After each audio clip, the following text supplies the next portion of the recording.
Sir Mo Farah is one of the UK's greatest sporting heroes, famed for his glory at the 2012 London Olympics. But last year he heartbreakingly revealed that had been hiding a lifelong secret. He was trafficked as a child and brought into the country illegally to work as a servant. His name isn't even Mo Farah. The athletics legend was born Hussein Abdi Kahin in Somaliland, and was smuggled into the UK by traffickers when he was 9. He was brought here under a false identity to work as a servant. Sir Mo, who turned 40 today, said, "The truth is I'm not who you think I am. And now, whatever the cost, I need to tell my real story." Read more. His mum was so desperate when his dad was killed during the Somali Civil War in the late 1980s that Mo and his twin brother Hussein were sent to live with an uncle in neighbouring Djibouti on the Horn of Africa. Mo was then brought to Britain instead of the real Mohammed Farah, who still lives in Somalia and has never been to the UK.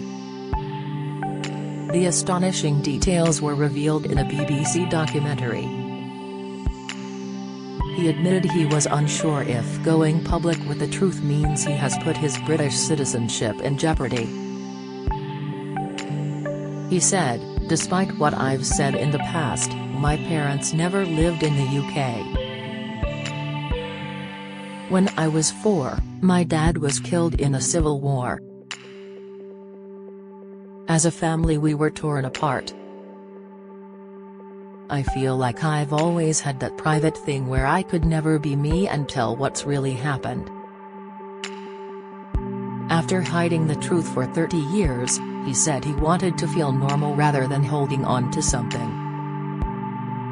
He was brought to the UK using false documents to work in domestic servitude for a family with younger children. The woman who brought him in 1993, pretended to be his mum.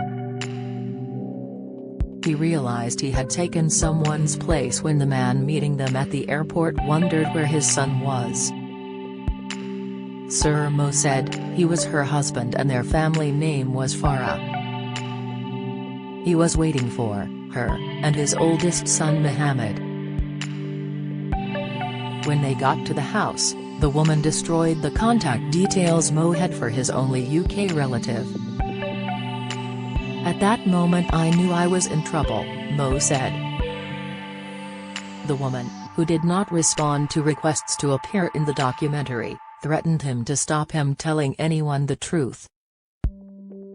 Sir Mo said, "If I wanted food in my mouth my job was to look after those kids, shower them, cook for them, clean for them," and she said, "If you ever wanna see your family again, don't say anything." Often I would just lock myself in the bathroom and cry. Having been kept from school for 2 years, he was eventually allowed to attend Feltham Community College in southwest London when he was 11. He struggled with speaking English and his form tutor Sarah Rennie remembers his incredible behaviour difficulties. She added, "We needed to speak to somebody, but Mo's family never turned up. He was unkempt, uncared for and we were worried." Sir Mo said he was scared and coped in the only way he could, by getting outside and running. In PE teacher Alan Watkinson, Mo finally found someone he could trust. Alan said, "Mo told me he wasn't the son of the person he was living with, that his name wasn't Mohammed Farah, and that he was removed from his family, that he was given a new identity and brought here to do jobs and chores." That was quite shocking to hear. Social services were involved and Mo got a lucky break. Kinsey, the mum of a Somali school friend, agreed to take him in. He lived with the family, happily, for 7 years. It turned out Kinsey was the sister of the man who met Mo at the airport, the real Mohammed Farah's dad. Alan recalled this time as heralding a remarkable transformation, adding, "What had good runners before, but the progress from there was stratospheric." At 14, when Mo was selected to compete for English schools in Latvia, it became clear he did not have the right documentation to travel abroad. Alan said about getting him British citizenship and shows Mo the box of documents he has kept since then.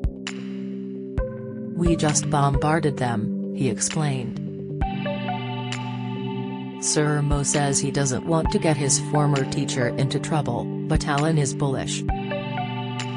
He says, "When you went through the process of social services, you stayed as Mohammed Farah. To my mind, at that point, the state have recognized you as Mohammed Farah. I don't think either I or the school did anything wrong."